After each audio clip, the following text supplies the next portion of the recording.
There's a body buried in the Carver houses. The George Washington Carver houses belong to the New York City Housing Authority, a city agency which houses New Yorkers and their families in sometimes tired and worn down but solid, singular-looking buildings throughout the 5 boroughs. Like the pigeons that used to nest in coops on top of apartment buildings, rumors have flown for years that Mount Sinai Hospital has plans to take over the Carver houses and use the apartments as housing for their medical residents. I heard these rumors 10 years ago. I still hear them today. But the Carver houses are still here, and so is the body. 3 weary pink carnations mark the spot underneath a windowsill, lying on the dirt grounds of a housing project named after a peanut farmer. As with all gifts of flowers, there's a story behind these 2. Wrapped in plastic, the corpse lies buried in the soil beneath 1,000 heartaches of working people. I passed by the other day, and there were the ghosts of Pepe and Margot, who lived a long time ago in a small apartment on the 7th floor. Pepe and Margot were 2 of the original residents of the Carver houses, trading one island for another when they moved from Puerto Rico to New York City in 1955. They met in a mental hospital where she cared for patients and he worked in the fields. When they arrived here, he worked as a laborer in factories and she worked as an aide in nursing homes. He was small and thin, she was tall and plump, and they were married for more than 50 years. She used the black magic on me, he explained, and it's still working. They lived together for 15 years before they married, and the only reason they married was to obtain their apartment as a legal couple. She called him Viejo, or old man, and he called her Ma. I feel very happy in this country, he said. We've been living in this country 40 or so years, but Puerto Rico is beautiful. I miss the wind, the sun. I was born in Puerto Rico, and I'm going to die here. Margot wanted to remain in Puerto Rico, feeling locked inside of the apartment. I want to go back. I miss everything. I miss the outdoors. They spoke for each other.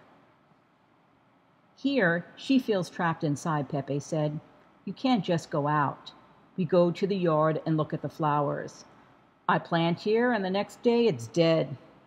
You can't have plants here unless you have a house or you live on the 1st floor. And outside, they are savages. It's very noisy, and they don't respect. The death occurred at a time when the city was overrun with drug dealers sitting on benches, destroying the life and genealogy of the neighborhood. Pepe rode the subway on most days, even as an old man, before the subways became more egalitarian. As a young man, he was scrutinized for his color and his pedigree along the subterranean trail beneath the surface and soul of the city. Pepe was small enough to carry in his wife's arms, but feisty enough to hold his own against the neighborhood toughs. He and Margot lived in an apartment overlooking green wooden benches some cop told me were made in a prison. To the left is a noisy playground, and straight ahead is Madison Avenue. It isn't exactly a straight path to Madison and then to 5th. Sometimes there's a stop at another island called Rikers. We raised our children in this building, Pepe said. We worked. We had the control to raise our kids with responsibilities. Why can't the others do the same? The view from apartment windows and from the people was better than their old black and white television with rabbit ear antennas. Outside, a young man came to the aid of a woman being pummeled by a man. He tried to help her. She ran away, and he got stabbed. A woman was killed when she went to answer her doorbell. She was shot looking through the door, and her daughter was killed in the street.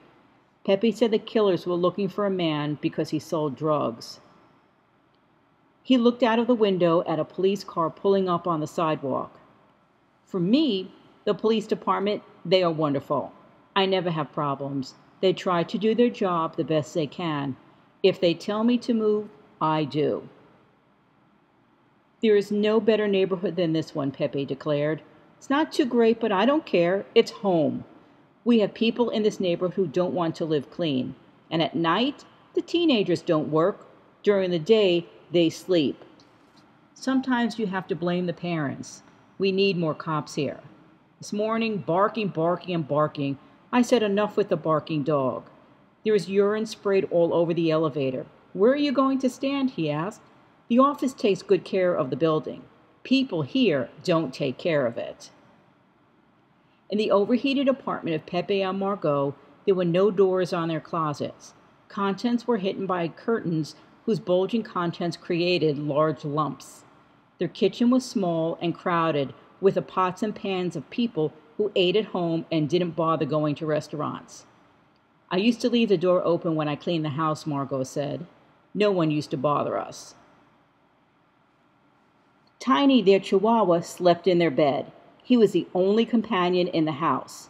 Pepe and Margot's two sons were married with children who had their own children. Pepe carried him everywhere, tucked under his arm like a football. Tiny's legs were spindly and arthritic, his head large and oversized, his eyes too large and brown and partially unseeing, his ears hard of hearing. The four-legged version of Pepe. Once I took a photograph of these doppelgangers and presented it to Pepe. He carried it everywhere.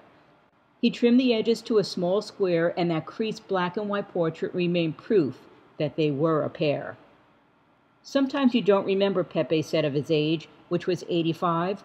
Once I put my shoe in the refrigerator, and I put my keys in the freezer. Tiny was the first to go, dying in the winter. Pepe slept with a photograph tucked inside of his pajama top. He wrapped Tiny in plastic wrap and gingerly placed him in the freezer for the winter, alongside the forgotten shoe and keys, ice cube trays, and chickens. When spring came and the ground thawed, he enlisted his oldest son, and the two of them shoveled the earth and buried the dog in the middle of the night under a hazy street lamp below his window. There were no cops around. Pepe seemed smaller each time I visited him, and he knew that old age and time were happening to him. On my last visit to see him, Margot said she had taken him to the hospital 3 times that month. I don't like to leave him, she said. Margot died first, suddenly and in her sleep. The apartment was empty except for Pepe and his photograph. Not long after his wife died, the silence and loneliness became unbearable. Pepe jumped, photograph in hand, out of the window, landing on Tiny's grave 7 floors below. Pepe didn't make the news. Maybe he would have by jumping from the George Washington Bridge or the Empire State Building, and his life, well, really his death, might be recalled and archived, even for a few lines. He was carried away in a black plastic body bag. That was his end. I was the one who left the flowers, a small memorial to a life remembered. And as I said, gifts of flowers have a story.